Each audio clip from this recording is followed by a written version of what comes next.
cantos espirituales, cantando y alabando con vuestro corazón al Señor, dando siempre gracias por todo en el nombre de nuestro Señor Jesucristo, a Dios el Padre.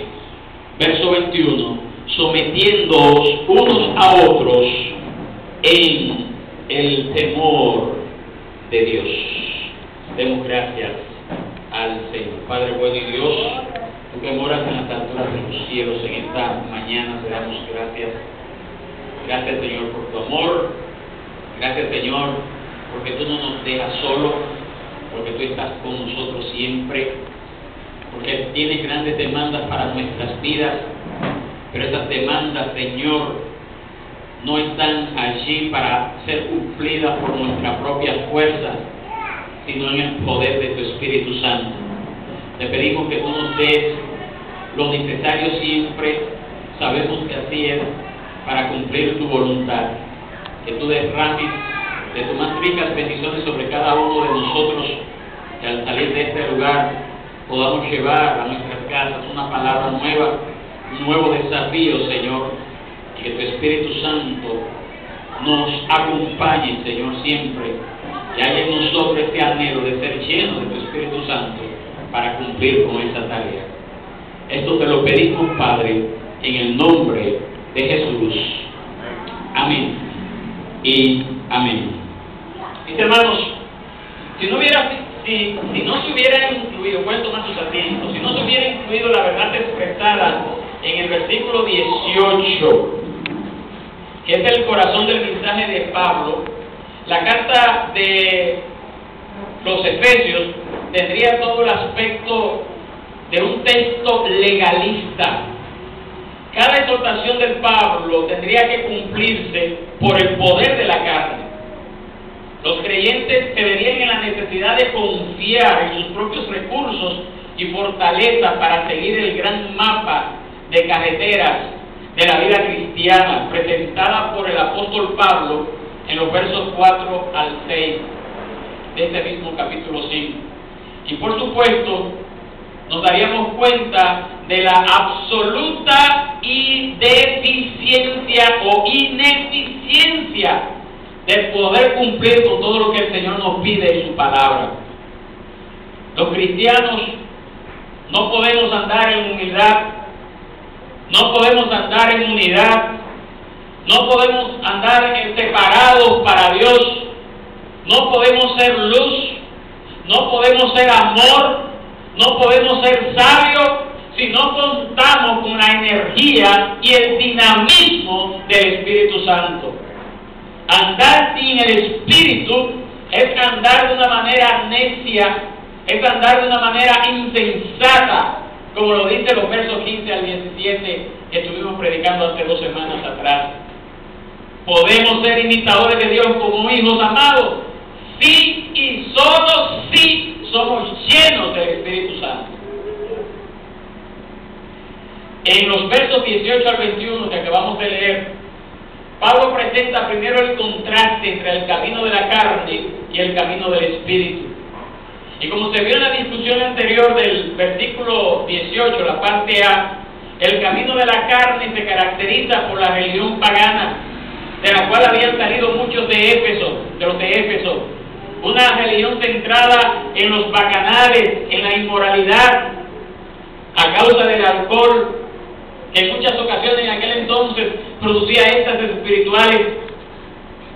En nuestros tiempos también, ya que están su método más fuerte, no solamente el alcohol, sino también las drogas, a través de los cuales la persona trata de elevarse de manera progresiva hasta alcanzar la comunión con sus dioses. Es en el camino del ego, el orgullo, la inmoralidad, la avaricia, la idolatría, la confusión, el engaño, la fantasía, la falsedad e incluso el culto a los demonios en el cual vive el hombre que no tiene a Dios.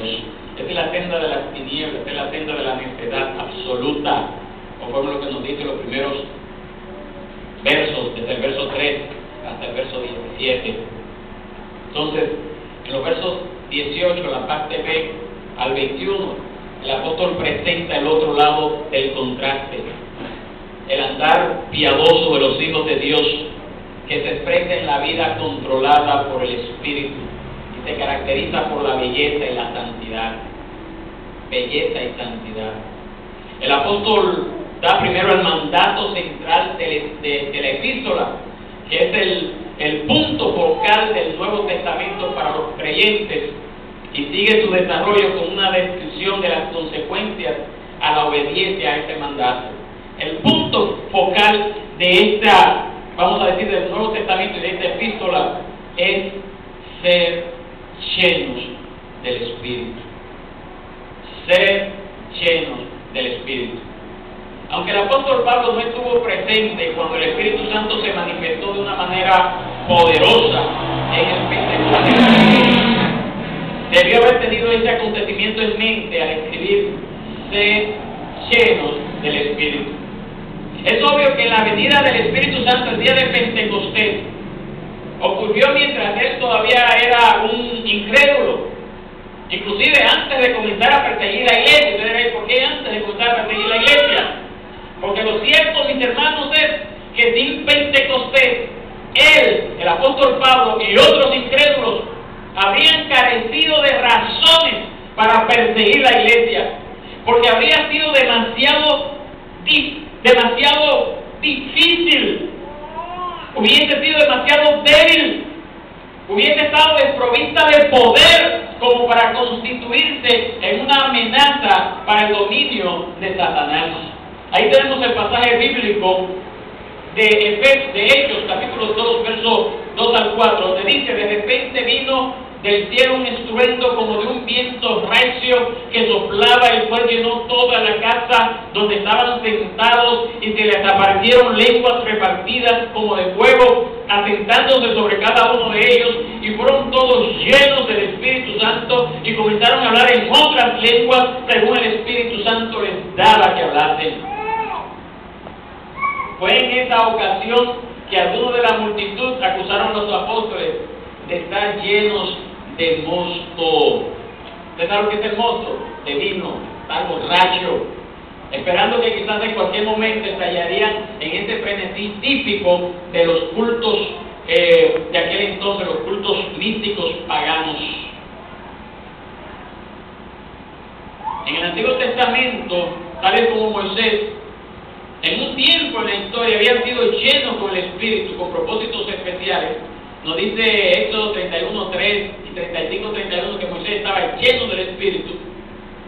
Algunas personas específicas que eran llenas en el Antiguo Testamento, pero fue en Pentecostés que todos los creyentes de la iglesia quedaron por primera vez llenos del Espíritu Santo. Entonces, a partir de ese momento, la llenura del Espíritu Santo no se circunscribió a un grupo, a una, dos personas, sino que todos los que estaban allí reunidos, todos los creyentes, fueron llenos del Espíritu Santo. Entonces, todas las promesas que Jesús hizo a sus discípulos en la última noche que estuvo con ellos, se cumplieron en uno u otro sentido mediante la venida del Espíritu Santo aquel día.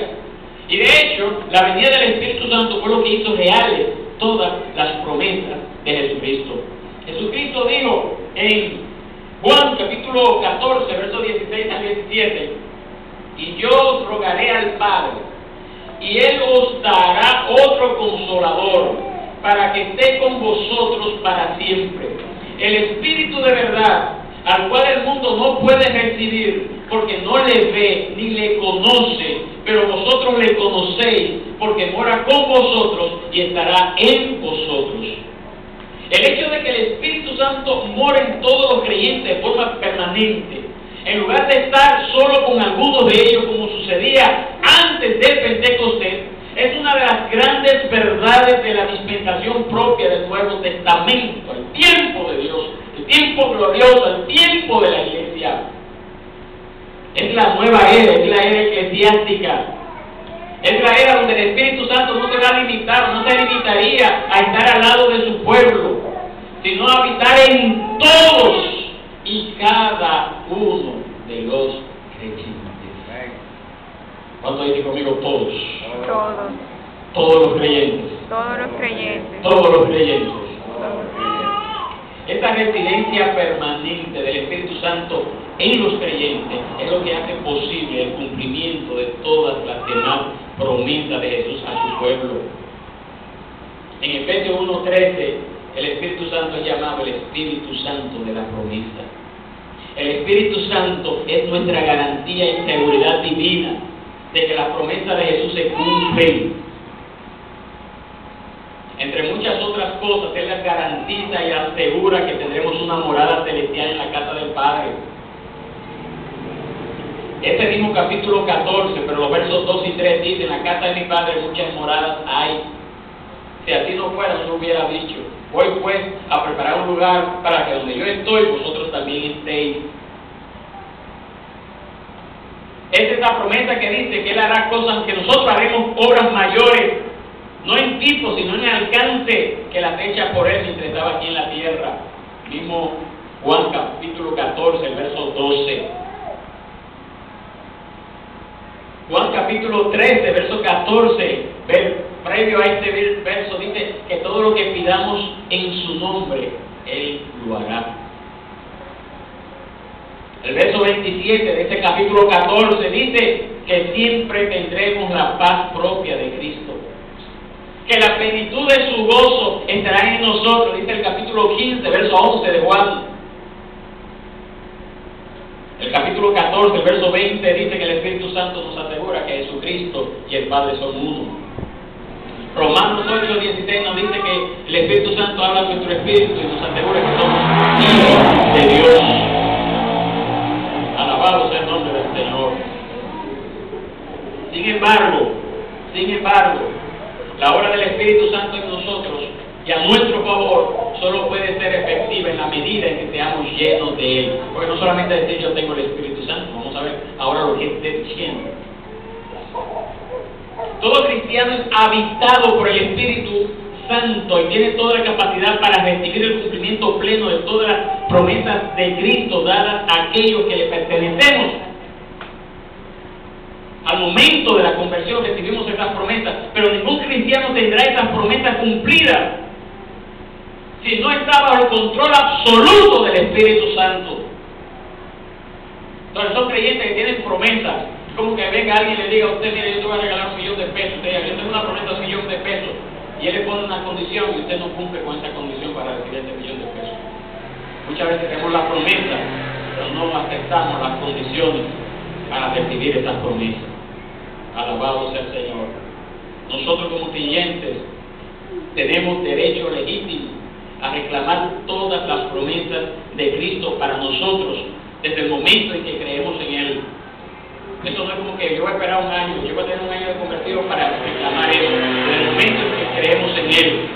Pero el problema es que no podemos tener su cumplimiento hasta que permitamos a su Espíritu llenarnos y controlarnos. La gente quiere la promesa, quiere recibir la bendición, pero no quiere entonces permitir que el Espíritu Santo nos controle. Entonces, a menos que nosotros no conozcamos lo que significa ser dirigidos por el Espíritu Santo, nunca conoceremos la dicha de la seguridad plena del cielo, ni del gozo de trabajar con efectividad para el Señor. Nunca vamos a tener la dicha de tener nuestras oraciones contestadas todo el tiempo. Nunca vamos a tener la dicha de zambullirnos y deleitarnos en la plenitud del amor, el gozo, la paz de Dios en nosotros, hasta tanto no seamos llenos del Espíritu Santo. Entonces ahí está el problema. Alabado sea el nombre del Señor. Y vamos a ver qué es lo que significa ser lleno del Espíritu Santo. Pero antes de saber lo que significa ser lleno, vamos a ver lo que no es, para que no nos confundamos. Alabado sea el nombre del Señor. En primer lugar, ser lleno no es una experiencia dramática, no es una experiencia esotérica en la que uno se siente de repente lleno de energía espiritual para entrar a un estado permanente de espiritualidad avanzada por un segundo acto de bendición divina subsecuente a la salvación. No es algo que apela a las emociones solamente, aunque está implícito también de que las emociones son afectadas, pero no es eso solamente, porque hay muchas personas que se emocionan y se llevan de las emociones y se quedan allí. Alabado sea el nombre del Señor. No es algo temporal que resulta en un éxtasis de palabras o visiones del cielo que estamos recibiendo. viviendo. No es eso solamente. Número 2, ser lleno del Espíritu no corresponde a la noción del otro extremo. Simplemente tratar con estoicismo de hacer lo que Dios quiere que hagamos. Es decir, yo entiendo que esto es lo que Dios quiere que hagamos y yo voy a obedecer la voz de Dios en nuestras propias fuerzas. No es un acto de la carne que cuenta con el sello de aprobación de Dios. Yo sé que tengo que hacer esto y déjame irlo a hacer. Y lo voy a hacer en la carne. Y lo voy a hacer en el poder de mis fuerzas. No es un acto de la carne. En tercer lugar, ser lleno no es lo mismo que ser poseídos o habitados por el Espíritu Santo. Porque nos dice la palabra que Él mora en el creyente desde el momento de la salvación. No es que el Espíritu Santo va a venir a mi vida. Cuando yo me convertí, ya el Espíritu Santo vino a mi vida. El apóstol Pablo lo dijo en la carta a los Romanos: el Espíritu de Dios mora en nosotros. Una persona que no tiene al Espíritu Santo no tiene a Cristo. Hasta los creyentes inmaduros y mundanos de Corinto, Pablo le dijo: porque por un solo Espíritu fuimos todos bautizados en un cuerpo, sean judíos o griegos, sean esclavos o libres, a todos se nos dio a beber del mismo Espíritu. 1 Corintios 12:13. A esos mundanos, vamos a decir, no sé, era la peor iglesia de aquel entonces, él le dijo que ya ellos tenían el Espíritu Santo. A diferencia de los creyentes antes de Pentecostés, sobre los cuales el Espíritu Santo venía de forma temporal, todos los cristianos somos morada permanente del Espíritu Santo. Es decir, cuando yo recibo a Cristo, ya yo tengo el Espíritu Santo. Dice la Biblia que si alguien no tiene el Espíritu de Cristo, no es de Él, no es creyente. Entonces, cuando yo recibo a Cristo, el Espíritu Santo viene y hace morada a mi vida. Entonces, ser lleno no es recibir el Espíritu Santo, ya yo tengo el Espíritu Santo. Número 4, ser lleno del Espíritu no corresponde a un proceso en el que se recibe su presencia y poder por grados o por dosis progresivas. No es algo que yo recibo como la medicina. Me tengo que tomar el medicamento cada 8 horas. Tengo que tomar una cucharadita después de cada comida. Alabado sea el nombre del Señor. Cada creyente no solo posee el Espíritu Santo, sino que lo posee en toda su plenitud. Yo no recibo el Espíritu Santo por porciones. Alabado sea el nombre del Señor. Dios no parcela el Espíritu como si pudiera dividirse en segmentos o partes. Jesús mismo lo dijo en Juan 3:34, que Dios no da el Espíritu por medida. Nosotros recibimos la plenitud de Dios al momento de convertirnos. En quinto lugar, también es claro, a partir de 1 Corintios capítulo 12, verso 13, que la llenura del Espíritu no es lo mismo que el bautismo del Espíritu. Nos dice la palabra que todo creyente ha sido bautizado con el Espíritu y le ha recibido. Hay algunas iglesias que hacen una diferencia. No, tú recibiste a Cristo y después tienes que ser bautizado en el Espíritu. La Biblia no enseña eso. La Biblia dice que cuando recibimos a Cristo somos bautizados en el Espíritu. Todo creyente ha sido bautizado con el Espíritu y le ha recibido. Aunque entonces sus resultados son experimentados, son disfrutados de diferentes formas. Alabado sea el nombre del Señor. Pero el ser lleno el ser bautizado del Espíritu es un milagro, es una realidad espiritual que ocurre en todo creyente al momento de la conversión. Bien sea que se percate, que se dé cuenta o no de ello, en el momento en que el cristiano se convierte, valga la redundancia, en cristiano, y es colocado por Cristo en su cuerpo, por el Espíritu Santo, quien de ahí en adelante establece residencia permanente en esta vida. Entonces, el bautismo del Espíritu Santo lo recibimos cuando nos convertimos. Tenga eso pendiente porque hay algunas iglesias que dicen: ¿tú recibiste el bautismo del Espíritu Santo? La gente confunde el bautismo con el Espíritu Santo con el ser lleno del Espíritu Santo. Entonces, no es lo mismo. El bautismo lo recibimos al momento, dice Pablo, dice la Biblia, en el momento de la conversión. Por ejemplo, Pablo no acusó a los corintios de ser inmaduros y pecaminosos porque no tuvieran aún el Espíritu Santo o el bautismo bautismo en el cuerpo de Cristo. Ni les exhortó que en consecuencia de ello buscasen el Espíritu Santo para remediar esta situación. En lugar de eso, el apóstol Pablo les recordó que cada